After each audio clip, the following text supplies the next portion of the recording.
How many of you have a purple martin house? How many of you are thinking about putting up a purple martin house? There goes those hands. Great. Okay. Well, it is. We still have 1 more minute. So, does anybody have any questions about birds? How about a hummingbird like this vacuum? Well, that's a very good observation. Male hummingbirds are extremely aggressive in terms of defending their territory and their feeding area.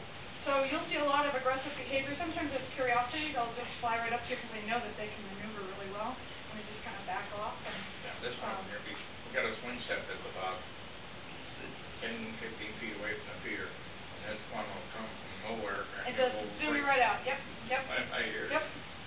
How many have ever had the experience of finding a hummingbird that's seemingly dead on the ground, picking it up and holding onto it, and all of a sudden it starts shivering and comes back to life? Yeah. Happened to me many times. They're called the resurrection bird. When they go into torpor, they drop their body temperature, almost like hibernation, when they've burned up too much energy, and in order to get and they'll kind of go to sleep in the daytime. And sometimes you'll find juvenile males in the late summer who don't quite get it, how to get their metabolism in check, and they kind of overdo it, and you'll pick them up, and they look totally dead. They feel dead, they feel cold, and then they start shaking, and then they start blinking at you, and then they take off. It's very cool. Okay, it is now. Yes? I have a good question. Sure. I have a basket by my front door Yes. on a walkway. Yes. And 2 finches Yeah. have had babies in it. Yeah. And so I've been telling people not to use the front door, but I have plants that Need to be watered. need to be watered. Sure. And I put out some seed in a feeder on a willow tree that's close by to try to help them along. But I'm worried if my watering would be detrimental to these Actually, babies. that bird chose your hanging basket and everything that came with it. What I would recommend is take that hanging basket and put it on the tree. Let them be nesting somewhere else. Well, no, I have flower baskets, and this is just a decorative basket. Oh, it's not even a real flower, huh? What, No. can you move? Oh, it's a basket. Can you move it to another spot? Well, then I would say ignore it. Just ignore them. They'll get used to it. You can't physically pick them up, the birds themselves or the nest, and physically move it, but you can move the container that they've nested in if it's in an inconvenient place for you. I've had people ask me, and we had this problem at the Audubon Center. We have barn swallows that are nesting right over the door. Yeah. Last year when that happened, I put up a shelf for them to nest in that I wanted them to go to, but they already committed to doing this, so I had to leave them there. But this year I'm discouraging them, and they have actually looked at the nesting platform that I offered them. Try to put your nest materials or your nesting option for them in a place that looks like something very similar to what they've chosen. Sometimes putting up another basket somewhere else that looks very similar, and next year put the basket where you'd like them to nest, and they might just take it. Well, they're babies and but ignore them otherwise. Just that they're not going to stop feeding their babies because you walk in and out the door. Sometimes I have had phoebes nest over my door or on my light fixture. I've had swallows do that, and I've had finches in hanging baskets. Okay. But I kind of like it when they do that. So well, I think it's cool, but I try not to get close to her to disturb her. You probably won't be disturbing her at all. Okay, it is now 6:30-ish. I'd like to introduce to you Perry Vogel, who's with the Purple Martin Association of the Dakotas. He was out at the Audubon Center last weekend or the weekend before, recently, with the Boy Scouts, the Northern Lights Council, and he installed a Purple Martin house on the flood control impoundment. And I got to tell you, we don't have martins in it yet, but I'm seeing dragonflies everywhere. So I know it's not. But Perry lives in Grand Forks, and if you saw the paper on Sunday, they did a feature on him. And with no more any talk about this, I'm going to just say, take it. Perry, go for it. Thank you all for coming. I'm just very glad that you came and you're willing to listen to me about Purple Martin. I just want to mention one thing. Today I was told at my job that we lost an employee to a tragic accident. And I just wanted to dedicate this presentation to that employee. It was an employee that had worked in our Bemidji store. And with that, I want to remind everyone that being a purple martin landlord is a lot of fun, and life is really, really too short to get caught up in all of the tragedy in the world, and there are things that will happen to landlords that aren't exactly something that you would expect.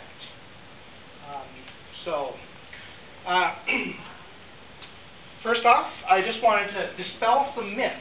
How many of you think that purple martins eat mosquitoes?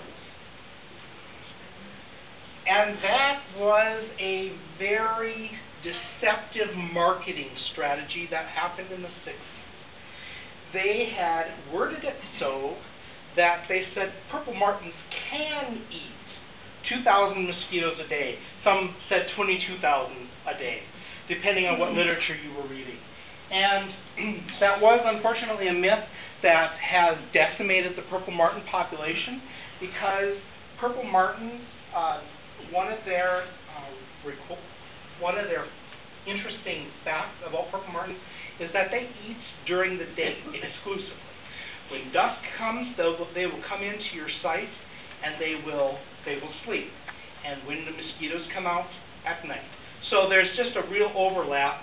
There is no real overlap of when the purple martins are feeding and the mosquitoes are out. Just a very short window at dusk, and that is not the primary time when purple martins feed.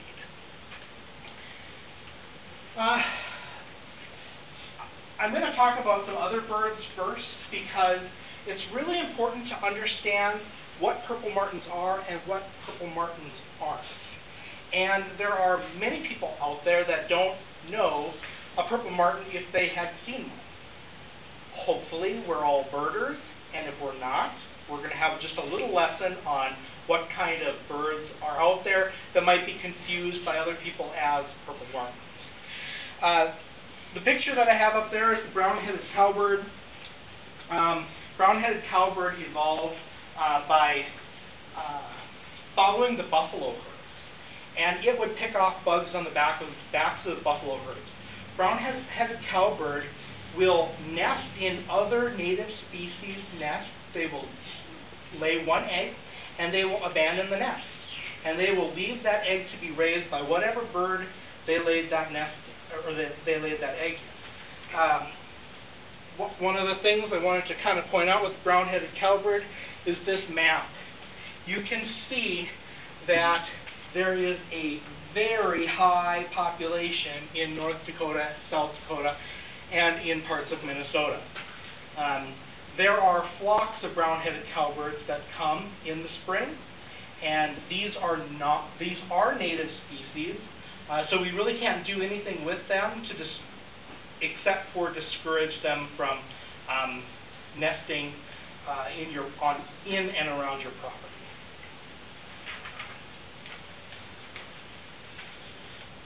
Another bird that often gets confused with the purple martin is the Brewers Blackbird.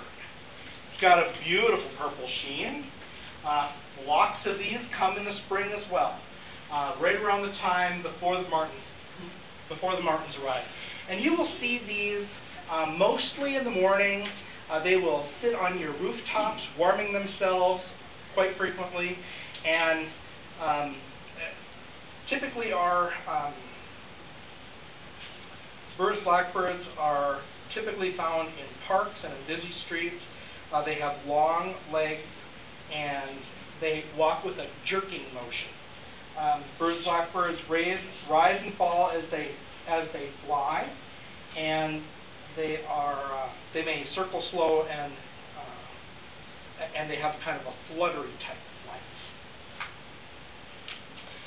And if we look at the map here, Brewers Blackbirds are mostly on the western side of the United States, but they do spill over into North Dakota and northern Minnesota.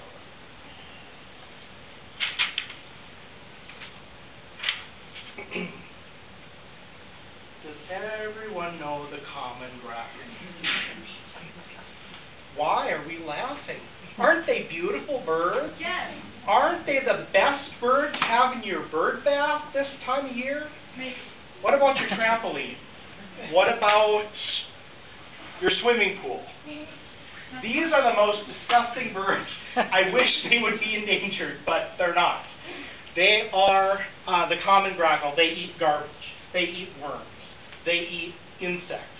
Unfortunately, they are a protected species along with many other birds in the United States. So we can't do much with them except for discourage them from being on your property. You know, one thing that the common grackle really likes is the arborvitae type trees, kind of like the trees that are just outside the window here. They will nest in those. I'm considering netting mine so that they don't nest in there anymore because I went away on vacation a couple of years ago and I had a swimming pool out. I came back and it was plastered full of droppings from the nestlings. I hear complaints all the time about droppings associated to the purple martins, but unfortunately the people that are making these claims are very misguided, and they are actually bird dumps from the common grackle. Common grackles actually nest in North Dakota right about this time of year. They should have hatchlings. Right now they should be having hatchlings. They will usually do 2 broods, and one of the messiest birds. And if you look at the next map, you will see we have an abundance of them. There is no problem or shortage of the common grackle. So the one thing I wanted to point out on, and I forgot to, on all of these birds, and let me see if I can back up here.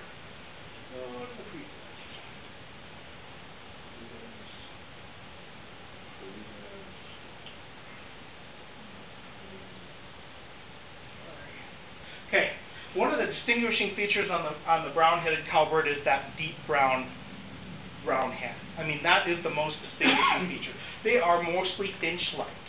So they've got a dark eye, brown head, looks like a finch.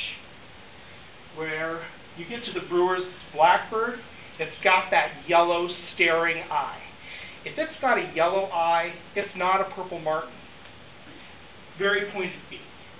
And also with the grackle, bigger than the Brewers Blackbird, very similar, longer tail, a little bit more muscular build, but that piercing yellow eye. I had a friend of my son's come talk to me one day about purple martins, and they said, "Oh yeah, I've got purple martins in my backyard. They love to go into my spruce trees." And I said, "Really? Purple martins in spruce trees?" So I said, "Tell me next time we see each other if they've got a yellow eye." And the next time he said, "Yep, they've got a yellow eye. Those were not purple martins." The dreaded European starling. The most distinguishing feature on the European starling is that pointed yellow beak. If you see anything that's black with a pointed yellow beak, we purple martin landlords often call them scumbeaks, because they are ruthless and vicious killers of young birds. They will destroy an entire purple martin nest, and they will actually kill the adult purple martins as well. It's really a sad situation to open up a purple martin nest box such as this and find out that you've had a European starling attack your parent. I am lucky that I use these crescent-shaped entrance holes, and we'll talk about these a little bit later in the presentation. European starlings, no shortage of those. I would hate to live in Wisconsin or Iowa or in the Chicago area where it seems the trains must have brought these starlings in. And that is exactly what happened. Back in the 1850s, there were some literary enthusiasts, and they thought it would be nice to release every bird that was mentioned in Shakespeare's work. The European starling was released in New York in 1850. They released about 100 birds. Those 100 birds had populated the United States within 50 years from coast to coast. it is estimated now that there's over 20 million European starlings in the United States. European starlings, luckily, are not a protected species. Since they are non-native, these birds can be eliminated in any humane way possible. U.S. federal government will eliminate them at feedlots, and quite often you will see stories in the papers, 300 starlings found dead in Yankton, South Dakota. That's one of the stories that I'm familiar with. And turns out that they had poisoned them at a feedlot near Yankton. And I was probably not the only purple martin landlord that thought, what good news.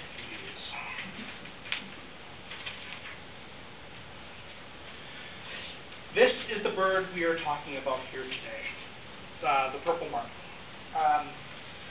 It is one of the largest of the swallow family, and it is one of the most graceful flyers I have ever seen of any bird.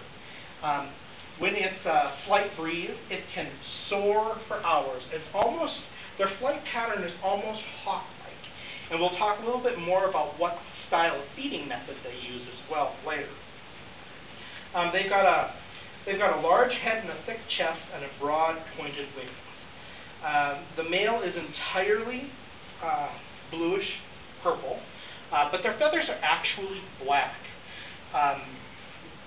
Most birds that are of color, their feathers are not of that actual color. It's the sheen or the iridescence that actually makes them that color. For instance, I think it's the bluebird that has a brown feather as a base, but the blue is actually the iridescence that makes it look blue. Purple martin has a black feather. The iridescence of that feather makes a purple look. You'll see here on this slide there is a female purple martin as well.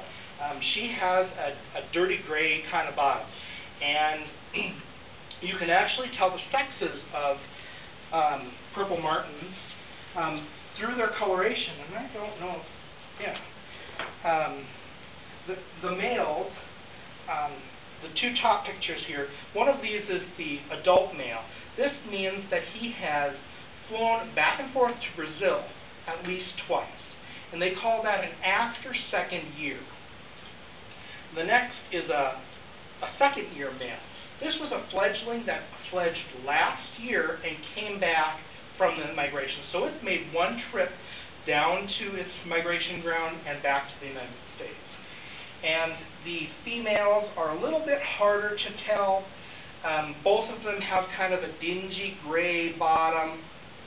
Oh, what makes the adult male interesting is that he's got a few purple feathers on his chest. So you kind of think of it as a teenager who's just growing some hair on his chest. At least that's what I do. And then here is the adult female who does not have any purple feathers on the breast at all or beneath the tail. I think it's called the undertail of the female is how you can tell what year she is. The darker color indicates that she is a second year, meaning she's made the migration and back twice, and the after second year, and the second year, which has a very light undertail, meaning that she just fledged last year. And here we have the map of the purple martin. And unfortunately, in North Dakota and South Dakota, we're not very colored, and we're really at the very edge of where purple martins are able to survive. And I believe there's lots of competition. There's just nobody helping them in this area. And I'll point out two places. There's a place in Alberta that I know that they have a big purple martin sanctuary. I know that there's a place in Saskatchewan that has purple martin, and they have a purple martin festival. And I know that there's a place in Winnipeg that's been going for a good 10 years at least now, and they are working on reviving the purple martins in the area. Purple martins have been in a decline since 1966, in North Dakota in particular, they never were very populous, but in Minnesota, they have lost 78% of the population, which is really tragic because they are a wonderful bird to have, and we just need to have more people who are willing to help them out. The Purple Martin Conservation Association is an affiliate of the North Dakota Purple Martin, the Purple Martin Association of the Dakotas. They are based out of Erie, Pennsylvania, and they put up these maps where people can track purple martins. I believe I have them listed in the brochure. If you go to our website or our Facebook site, we're always in communications with our partners. You can find all of our partners and our affiliates on our website. You can get to their website. The interesting thing is the migration pattern is very, very similar. You will notice that in the western North Dakota, that was blank before is now becoming purple. And I have been contacted by a gentleman in Dickinson, North Dakota that has 2 T14 purple martin houses, and they are populating in Dickinson, North Dakota, which is just an amazing event because they haven't been known to breed there before. What is a T14? A T14. A T14 is a style of house, and I don't actually have a picture of one. It is a house that was designed by Andrew Troyer, and he is an Amish fellow that lives in Pennsylvania. And it basically looks like a plus sign, and the closest house that I can show you is the D14, which is an aluminum version of the T14. And I will have a slide of that a little bit later. That house is made out of wood.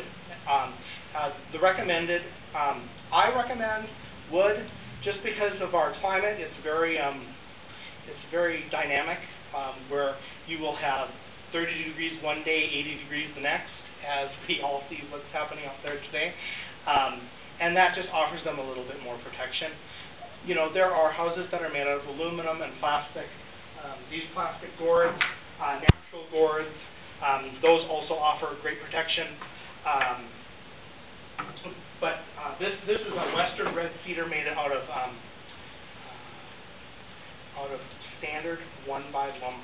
So these nest cavities are 7.5 inches wide by 11.5 inches deep, and it's a stackable unit. So you can stack multiples on top of each other. So as your colony grows, you can have more housing available for your purple martins. And I'll show you some pictures of that as we go along too. Purple martins historically nested before humans got involved and messed things up in tree snags. As the European settlers came to the United States, they thought tree snags were no good. They cut them down. They used the lumber for either firewood or for building their homes, and in turn they displaced the purple martin. Before the English settlers had come to the United States, Native Americans had actually attracted purple martins to gourds that they grew in their gardens that looked very similar to this, but they of course were natural gourds. They would use those for drinking water, and they would hang the drinking container by their watering hole. And purple martin has a natural curiosity, and before long, purple martins were nesting in their gourds. Native Americans discovered that purple martins did not like crows, which was perfect for the Native Americans because they had drying fields full of meat that the crows loved. So they developed a relationship with those purple martins to attract them to their drying fields, and the purple martins would chase away the crows, and they had started to establish a relationship between humans and purple martins. European settlers, of course, came in and put the European twist on everything. We have a white house And they started putting up wooden houses, bird houses with multi-units. And eventually, purple martins started to abandon all of their traditional nesting cavities because either they were all eliminated, whether that was through clean farming and urban development, and we just didn't back then understand the importance of keeping tree stands. This is the house that was put up on the Greenway on Earth Day, and it is the modern day version of the tree snack. It has 14 units, and this is what we were talking. This is actually called a D14 because it's made out of aluminum. It has 14 units. The T14 looks exactly the same, except for it's made out of western red cedar. Purple martins, once they made that traditional shift from their native nesting cavities, they were addicted to the color white. So if you have a purple martin house that's painted any other color but white, the best thing you can do is paint it white. That's the color that they're most attracted to. Now, I'm not saying that you can't paint the trim a different color or anything like that. You can be as fancy as you want. I've seen purple martin houses in gourds that have purple coneflowers painted on them because they're in a garden setting. All of those decorative printings are just fine. But the majority of the house should be white. You'll see right here that I have a little picture of a circle, a 3-inch circle that represents this McEwen crescent-shaped entrance hole. This hole eliminates the need for you to bother with the starlings. Starlings' legs are too long and they cannot fit into this hole. So my recommendation is to start your colony, if you're starting a colony, only with these type of holes, because it will eliminate the need to hassle with the starlings. The starlings will try to get in, but they won't, and they will soon leave your property. I also recommend, putting up a round hole somewhere on your property that you can trap those starlings and eliminate them from the population. Inside these nest boxes, we would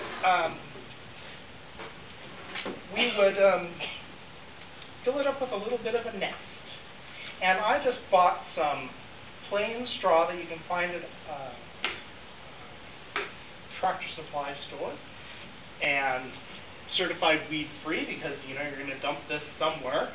And you make just maybe about an inch worth of nesting material in that nest, and a little bit of cedar dog bedding. And that is just the type of bedding that you find at Walmart or any supply store that has pet supplies. The cedar offers a little bit of protection against nest mites. Keeps that nest a little fresher because it's got some natural pesticide properties to it.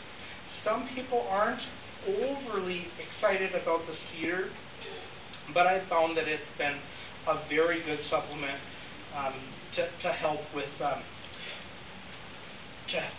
keeping that nest clean. Because purple martins can